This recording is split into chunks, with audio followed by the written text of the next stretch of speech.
Deseja ter mais lucro no seu consultório, fazer com que sobre mais dinheiro no final do mês ali na sua clínica, mas não sabe exatamente o que fazer? E talvez a sua solução está sendo investir em marketing, buscar vender mais, e essa pode ser a principal causa de toda essa dificuldade financeira? Bom, nesse vídeo de hoje eu quero te explicar exatamente quais são as estratégias que imediatamente você pode aplicar e já mudar a realidade financeira aí. Mas antes, pedir para você clicar aqui, se inscrever no canal, clicar no joinha aí e colocar um comentário. Qual é o tema que você gostaria que eu falasse aqui e te ajudasse aí no dia a dia da sua clínica odontológica? Bom, eu vejo várias clínicas e consultórios odontológicos que acabam abrindo sem ter a estruturação mínima, a organização mínima do seu financeiro. Como consequência, inicia o consultório investindo mais do que deveria desde a obra e aí já começa com a corda no pescoço e tem muita dificuldade de dar os próximos passos. Ou então, começa com capital, mas com o passar do tempo só vê o capital de giro diminuindo, a clínica começa a entrar numa fase de estagnação e não volta a crescer. Por mais que você tente vender mais e atender mais, parece que todo esse trabalho não está se transformando em lucratividade, né? E é aqui que você precisa prestar atenção. Existem 3 ações que eu preciso obrigatoriamente ter em uma clínica odontológica ou em um consultório. E se você começar sem essas 3 ações, o seu financeiro vai estar extremamente desorganizado e, como consequência, você vai ficar mais pressionado para tomar decisões e acabar tomando decisões nada inteligentes aí. Então vamos lá. A primeira ação que você precisa fazer no consultório é separar despesas ou gastos pessoais de gastos profissionais ou da clínica. Separar seu orçamento de pessoa física de pessoa jurídica. E como que eu faço isso aí, Léo? O primeiro passo, eu vou pegar um papel, uma caneta e listar todos os gastos mensais que eu tenho de pessoa física. Aluguel, especialização, uma viagem que eu estou fazendo, gastos do meu cartão de crédito, despesas pessoais. E vamos dar um exemplo que nessa simulação eu cheguei a um gasto de R$10.000. Esse é o meu gasto pessoal ali. Bom, qual que é o próximo passo depois disso aí, Léo? Agora que eu encontrei o total de gastos, eu vou acrescentar 25% de fundo de emergência, porque é natural acontecer imprevistos e é importante, então, você saber o que fazer.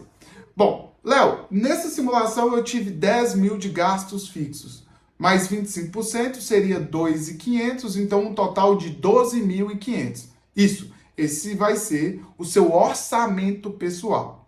Agora, você vai entrar lá nas contas da pessoa jurídica, as contas lá do seu consultório.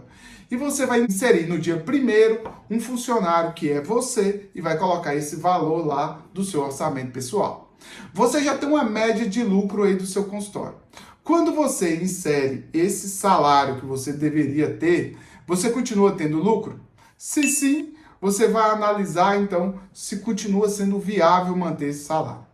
Se não, se o seu gasto está sendo acima do que o indicado e está comprometendo a sua lucratividade, você é um funcionário caro para o seu consultório. Por isso, você deve então voltar para os seus gastos pessoais, viver um período de contenção aí para reduzir gastos. Bom, segunda ação que eu preciso ver, Léo, eu nem vou considerar que você não montou uma tabela de preço. Não vou considerar que você nunca analisou os seus gastos e simplesmente copiou do mercado alguns números e transformou na tabela de preço. A segunda ação é bem simples. Garanta que a sua precificação, dentro da sua realidade financeira, ela está sendo lucrativa. Bom, o que isso significa? Eu vejo várias clínicas que na hora que vai montar o preço, fica muito preocupado com os custos que eu tenho na clínica, que são importantes e são necessários. Mas isso não define a sua precificação. Saber a sua hora clínica, o acordo com dentistas, custos com laboratório, maquininha de cartão, impostos, esses custos são fundamentais para você formar seu preço.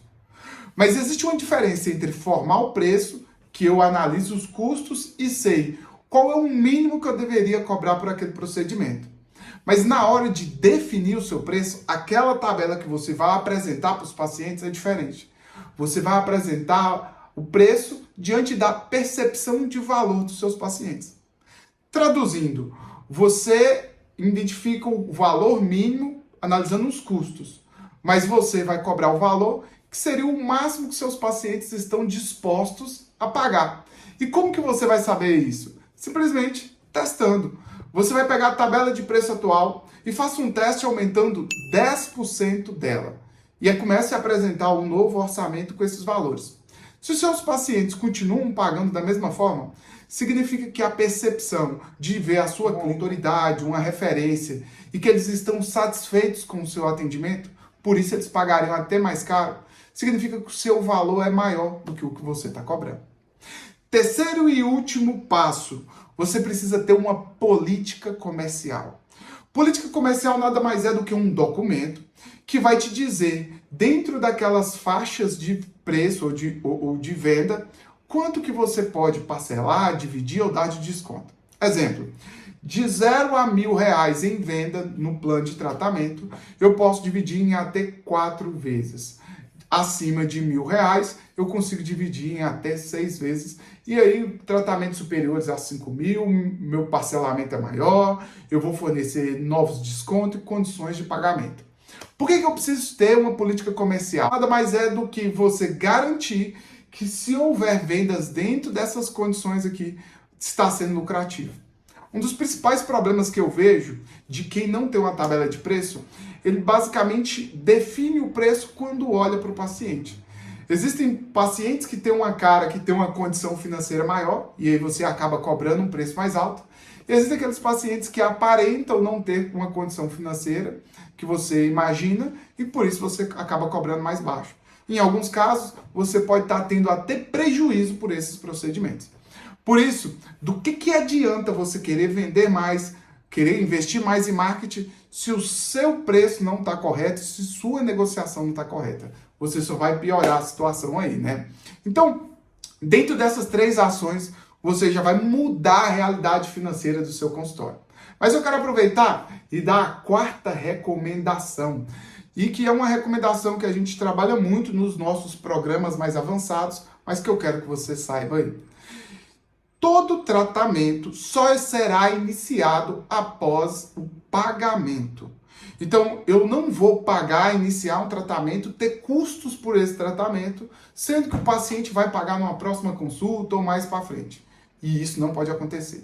Eu sei que existem situações de pacientes específicos que você apresentou ali um plano de tratamento que ele nem estava se preparando para aquilo e acabou que ele decidiu e já iniciou naquele dia. Mas mesmo assim, nesses casos, assim que terminar o seu atendimento, já vai passar então para o responsável, sua recepcionista ou comercial, e já vai programar o pagamento. E de preferência, que seja o mais breve possível. E toda vez que não houver o pagamento, eu já vou agendar uma data de pagamento. Eu já vou combinar com o paciente qual o dia que ele vai poder voltar e passar o cartão, ou fazer o Pix, ou então fazer o pagamento. E a partir dessa programação de pagamento, eu irei acompanhar com a regra de cobrança. Então, eu emiti um boleto, eu já vou então enviando para o paciente, alertando para ele o vencimento do boleto, e caso tenha tido algum atraso, eu já encaminho a segunda via. Quanto mais eu garanto que eu estou recebendo antes do atendimento, mais tranquilidade e mais saúde financeira você vai ter. Bom, se você gostou desse conteúdo, comenta aqui para mim qual foi a sua dúvida ou como que eu posso te ajudar. E logo aqui abaixo do vídeo tem um link. E aqui eu quero então te ouvir. É um link de uma consultoria gratuita, no qual o nosso time de especialistas vai fazer um diagnóstico aí do seu consultório, da sua clínica, e traçar então um plano de ação para que você tenha mais resultados. Então, é isso aí.